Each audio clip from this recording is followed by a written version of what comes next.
Hi, I'm Tash from Heart and Design. Here on my channel, I hope to provide a safe space for everyone to learn art no matter what stage you are at. Yes, even you. Today we are we're not pencil colouring, we are watercolouring a watermelon. That's a mouthful. If you want to learn how to draw this so that you can join in, the step-by-step drawing tutorial sheet is available as a one-time purchase, as well as access to all the other videos that go with it, because I paint them in a range of mediums. So there will be videos on how to paint with acrylics, pastels and coloured pencils as well. And that's all you get access as all part of the one-time purchase, but you can learn from all of my videos and tutorial sheets by subscribing on my website for just £5 per month, which is about $6, I think. Yeah, take a look. It's heartanddesign.org.uk, HART and design.org.uk. If you head to the section called Chameleon, you can see there what's available and sign up. I'm just getting started, so I'll be adding to it all the time from now on. The first set is all summer themed work, but I intend to keep adding to it, as I've said.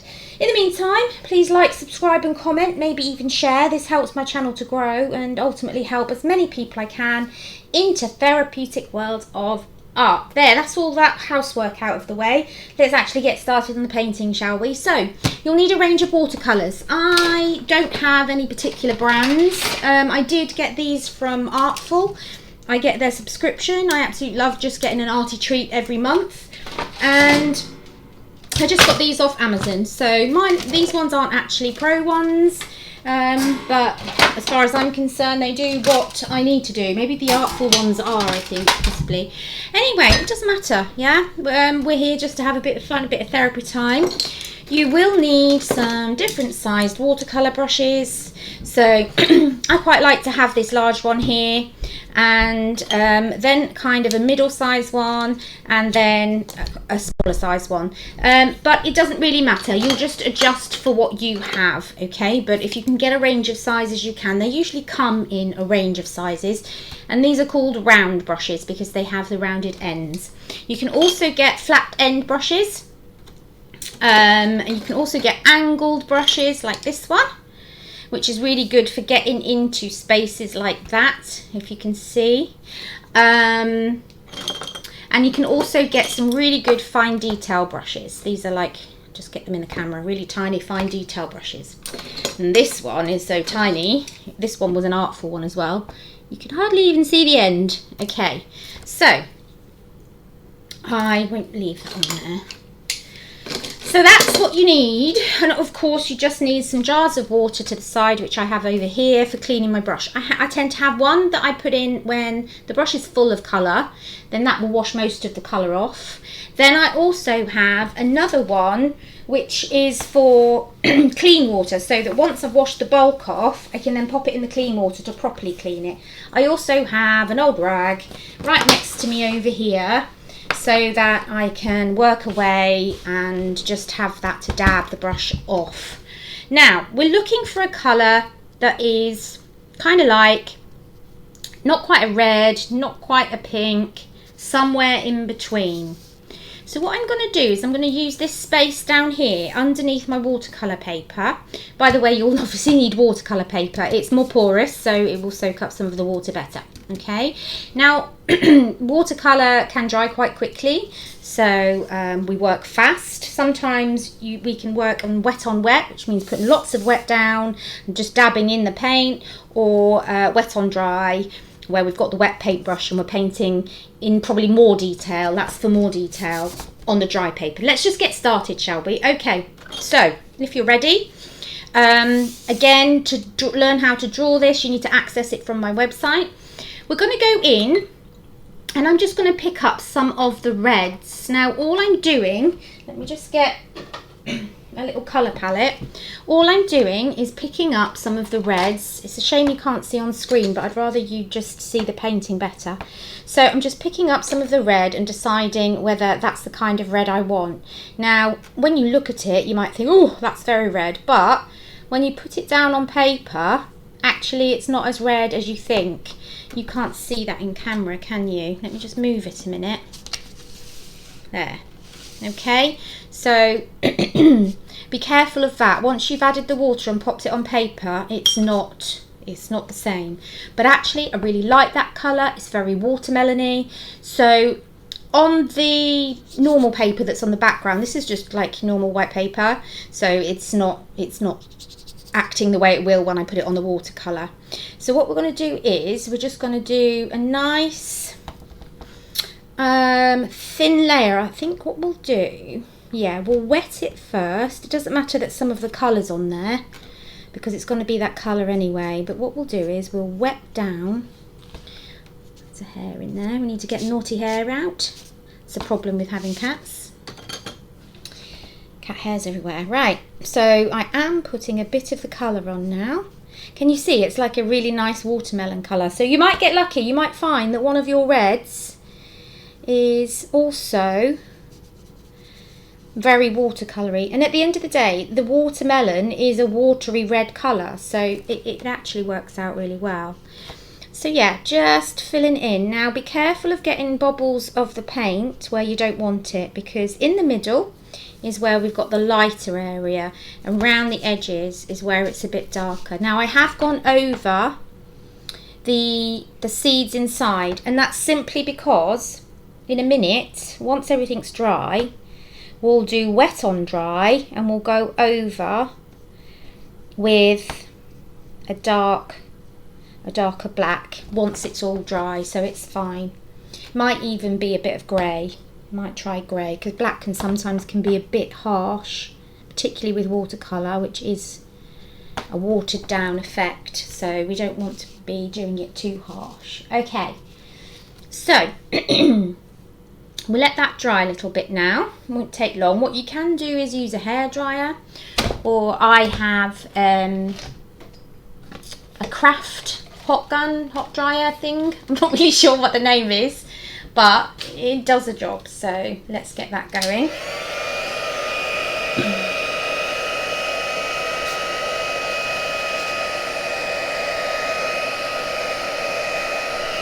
And then we can start working on top of that or around it without the colours bleeding into each other. If it's still wet, they'll bleed into each other. We definitely don't want that. Okay. Now what I forgot to do was use the kneadable eraser to kind of just reduce down the pencil a bit, because watercolour is so pale.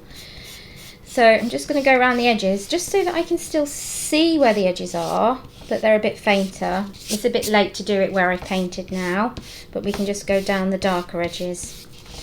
So try to remember to do that if you can. It does look more realistic if you don't see too much of those lines. Okay, so I think what I'm going to do is go in on that again now. I'm going to pick up some more of that colour, but what I'm going to do is kind of just go in from the edge now.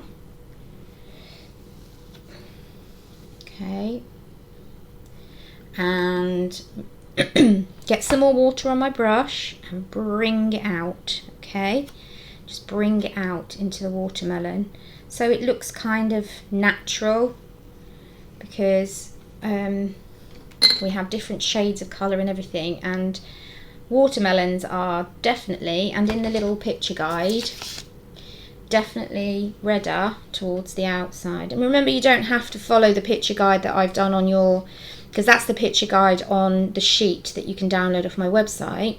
You don't have to follow that. That's just my idea in my head of what a watermelon looks like. You can do it how you want, you know, and every piece of watermelon is going to look different, isn't it? Okay, so there, it's definitely looking redder on the edges and a little bit cooler, a little bit lighter in the middle. Okay, so I'm just dropping in some more of that. More of it, that's a bit too black. Too black? Too dark. So just pull it out, and that's okay, that you can do that with watercolour. So if you put too much down, get some water and spread it out. But I wanted it to be a bit dark around the edges, so that's helped. I'm going to do the same down here with the, you can see on there, I'm just adding more of the red. Just don't want it to be too much like a straight line. We'll let that dry, and then I'm going to work on the outer edge of these ones, just at the top, remember, because the other bits are from the center of the watermelon. So we're just going to do that, bring it down. There we go. And the same for this one. Just going to do that, bring it down. There we go. Okay. Right. So the next thing is I need some green for the outside edge. So let's turn this around. I want to try and find a green that I really like. But again, I'm going to test it on this paper. I'll do it where you can see it this time. Let's just test that green out. Yeah, that's nice natural green, isn't it? Maybe we'll mix it a little bit with that. Ooh. Do I like it? Don't I like it? I'm not sure. It's a bit closer to the real colour, so I might just pop a bit of that in actually. So I've got that different green on my brush and I'm mixing it now. I'm actually mixing it in the palette first. Let's have a little look. Yeah, I like that. Right, so we're going to go in around the edges, but I am going to change my brush for this. I'm going to go with a smaller brush because that space looks like that's going to be a difficult one to paint if it's not with a smaller brush. I might actually try the angled brush, and you can see how I would use the angled brush. Let's see if I can find it. Where have I put it? It's not in that one. It's disappeared. Oh, there it is. There's two. I'm going to use a small one. So here you can see the angle brush, it's a small one, and I'll be able to get into that space really well.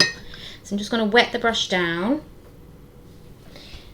so that the colour isn't too strong straight away. There, and I'm just going to literally dab it in. I'm going to let it fall how it wants to. So it might be thicker in some places than others. That's okay. Okay, I'm going to keep going round. Oh, now that's a big splodge, but that's fine because you can just bring it all the way around. Now you see, that's what I like about an angle brush. I can get those nice lines because although this is something from nature, the outside of the watermelon is very straight. So we need to kind of keep that straight as best we can.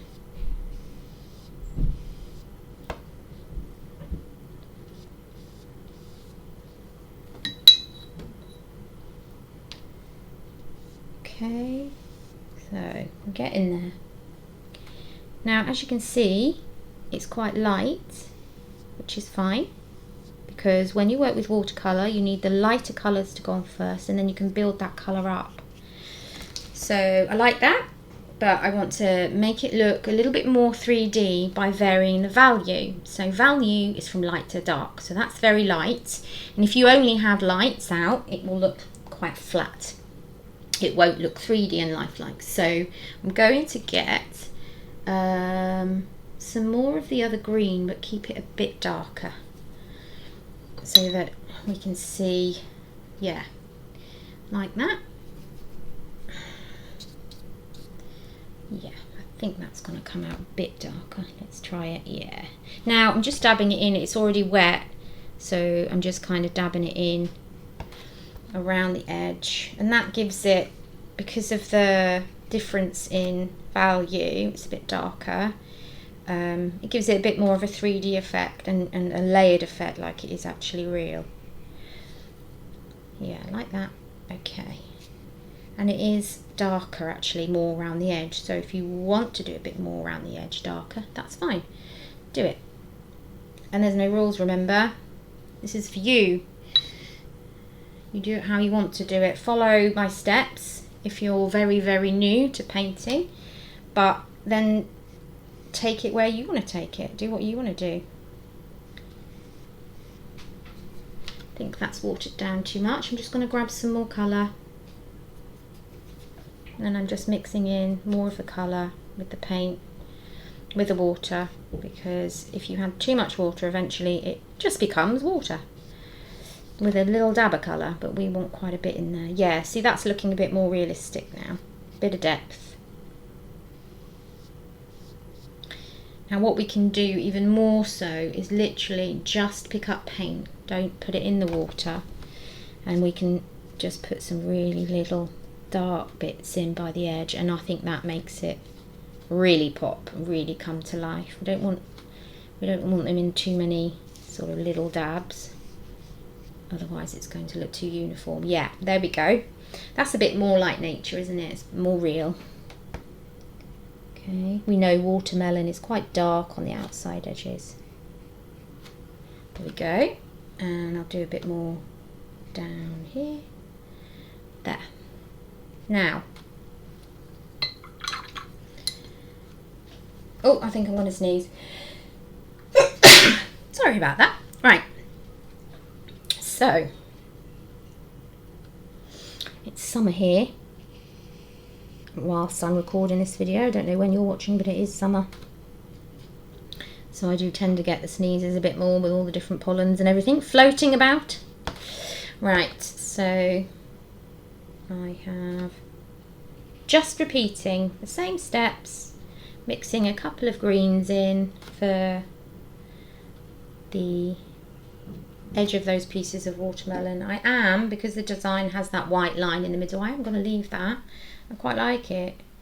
I'm not sure it's actually like that on a real one, but I don't think it matters. But what I'll do is I'll just pull some of that in so it doesn't look quite like a straight line. There we go. Just gently pulling in some of the paint that was already on the brush. Just a little bit. Just so it doesn't look so starkly white. There we go. Now it really does need to dry for the next stage.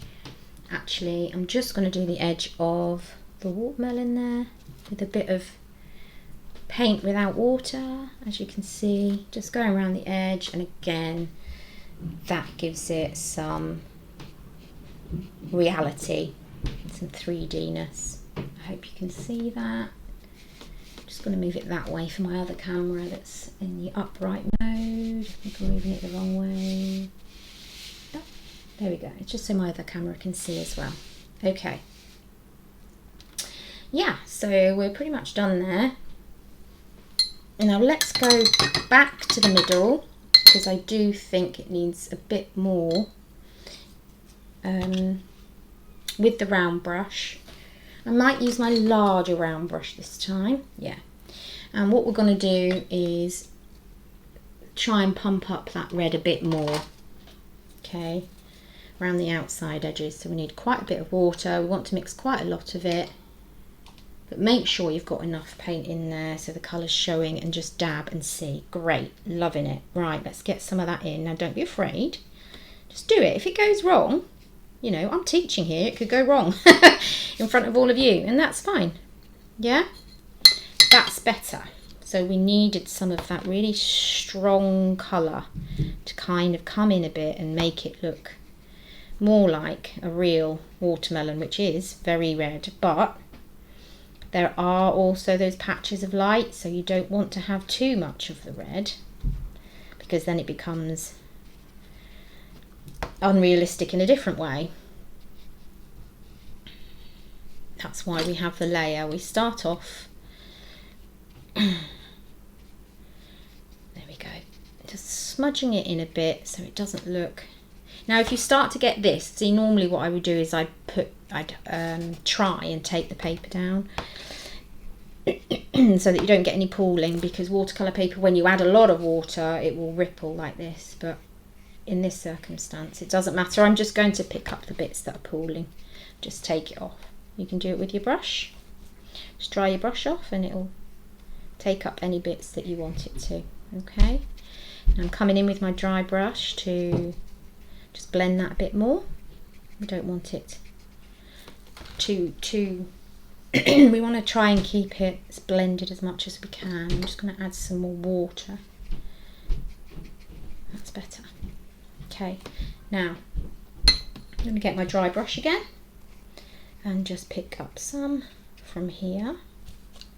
because it will get too dark. Otherwise we only really want it very, very dark around the edges. So I'm just picking it up with the dry brush, well, dry-ish, and just clearing it again in the middle. Perfect. Okay, so our watermelons are painted apart from the pips.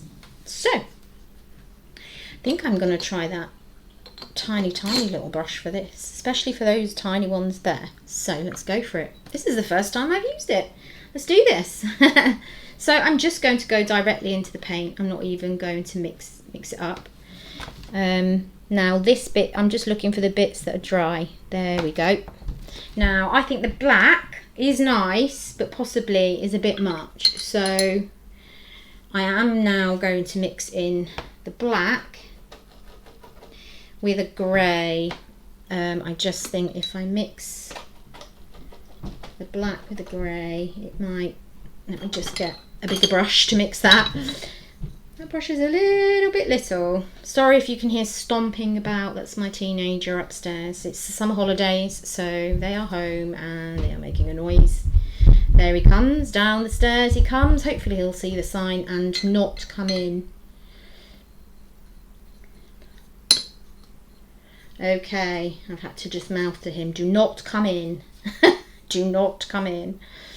Okay, so I have mixed a bit of a grey black now, but it's quite watered down, so I'm going to have to be careful.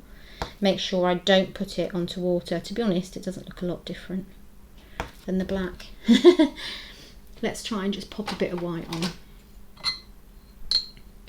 I mean, I want it to be dark, but I sometimes think black's a bit in your face.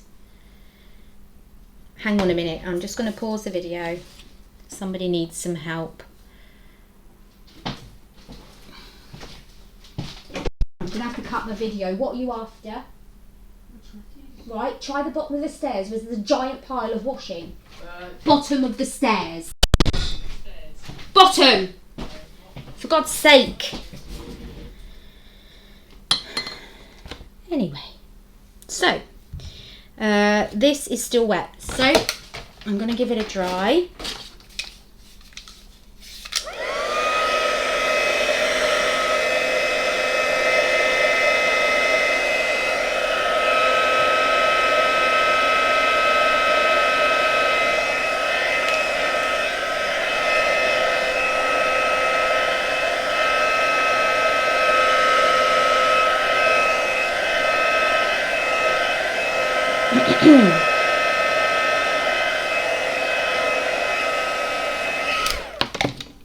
There we are. Okay, so all dry. Let's get the pips in. I like that. It's you probably can't even tell on the screen, but it really is a lot better than just putting black on. So we'll do that.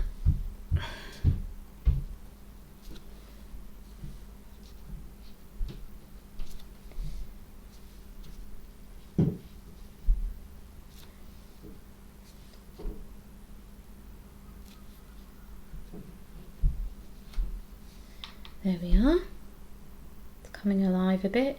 Now what you can do whilst you're painting is just add some in as you go along. Even if you haven't marked them on, it's fine. So just do little ones like that, because there is actually usually quite a lot. So, and they don't have to be perfect in shape, yeah? Just little dots here and there that give the impression of seeds, of little pips. I'm so sorry about the banging, if you can hear it. Teenage boys don't seem to know how to walk around the house without stomping. Okay. Right. So now I'm also going to go in and just do some dots, because some of the seeds will still be tiny, and that will help make it look real life as well. Luckily I've got a nice tiny brush. The other thing you can do if you want to is to get another dry brush and then tap it, and it will spray tiny dots, but I'm actually going to draw some in because they might go everywhere, which actually is a really nice effect. So I think we'll do that as well, but not with the black. I'll show you what I mean. So we've finished, we've drawn and painted our watermelon. It's done. Okay, I hope you've enjoyed it. I hope you've enjoyed following along, and we will now just do a couple of little splashes. So I love to just get colours that I've used and just splash around the outside edges of my paintings in lots of different directions. So we'll go that way that time. Can you see? Love it. Okay, make it splashy. I will put a little of the black on because it is there, but now I'm going to go in for the red. Now we have to be careful with this, so do a practice one first, because if it comes out, because it is the strongest colour, it is red. If it comes out, change the direction as well. If it comes out too thick and splodgy, it could completely ruin it. There we go. We have got our splodgy, splashy watermelon painting in watercolour. I hope you like it. As I say, just have a go yourself. Have fun with it. You could probably extend it a bit more if you wanted, do a bit more detail than I have, but I'm stopping there. So please don't forget to subscribe and like and comment. It all helps so that my channel can grow, and thanks for coming along.